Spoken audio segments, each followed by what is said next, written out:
Midnight, dreamy, Atlas. spooky, unsolved. Stories Welcome around to the Midnight world. Atlas. It's late. The kind of late where the world Welcome feels to Midnight quieter, Atlas. thinner, where stories seem closer somehow. Welcome to Midnight Atlas. I'm glad you're here. Tonight, I want to tell you about a man whose dream was so big, so fragile, that it quite literally drifted away. This is the story of Japan's balloon man. A man who believed he could cross the sea, by air, and then vanished. Crescent moon setting the scene. Picture Japan in the early 1990s. A country of innovation and tradition, of precise engineering, and deep reverence for dreams. In this world lived a man named Suzuki, a quiet, determined adventurer with an idea many people laughed at. Not a pilot, not a scientist, not a wealthy explorer, just a man with balloons. Balloon the dream. Suzuki's goal was simple to say but terrifying to imagine. He wanted to travel across the ocean, using helium-filled balloons. Not a hot air balloon. Not a plane. Balloons. Hundreds of them. He believed that if he could control altitude, releasing or adding balloons as needed, he could ride wind currents across vast distances. It sounds impossible. And yet, that's often how real explorers begin. Blowing wind face preparing for the impossible. Suzuki spent months, possibly years, planning. He constructed a lightweight chair-like rig, attached ropes, lines, release mechanisms, packed supplies, food, water, radio equipment. Witnesses later said he looked calm, focused. This wasn't a stunt. This was his dream. On the day he launched, he rose slowly into the sky. A human constellation of balloons drifting upward. People watched him shrink into the clouds. And then, the sea awaited. Water wave over open water. At first, everything seemed to work. Suzuki radioed in. He reported his position. His mood sounded hopeful. He was floating, guided by wind, alive with purpose. But the ocean is not forgiving. Wind patterns shift. Storms form quietly. Currents pull without warning. His transmissions became less frequent. Then, confused. Then, nothing. Radio the last signal. The final known contact placed Suzuki over open ocean. Search efforts were launched. Boats. Aircraft. But the sea is vast. And balloons leave no trail. No debris was ever found. No chair.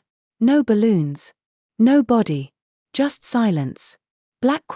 Ornament. What happened to the balloon man? There are a few theories.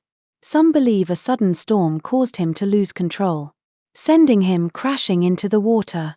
Others suggest his equipment failed slowly, one balloon at a time, until gravity reclaimed him. A few believe he may have drifted far off course, beyond where anyone thought to look. And then there's the quiet, unsettling truth. The ocean keeps what it takes. Candle a different kind of mystery. What makes this story linger isn't just the disappearance, it's the intention. Suzuki wasn't running from something. He wasn't chasing fame. He was chasing possibility. He believed the sky could carry him. And maybe, for a little while, it did. Milky Way. Why we tell these stories. Here at Midnight Atlas, we don't just tell ghost stories. We tell stories of people who stood at the edge of the map and stepped forward anyway. Some return, some don't, but all of them leave echoes.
Stories like this stay with you. If you like exploring the strange, the unresolved, and the human dreams that disappear into the dark, I'd love for you to subscribe to Midnight Atlas. Sparkle's new episodes drop every Saturday evening. Perfect for quiet nights, dim lights, and curious minds. You can also like this video or leave a comment. I read them, and I love hearing what you think. Happened to the balloon man? Wherever Suzuki ended up. In the sea, the sky, or somewhere between. I hope he felt free. Thank you for traveling with me tonight. This has been Midnight Atlas. Sleep well. And I'll see you next Saturday.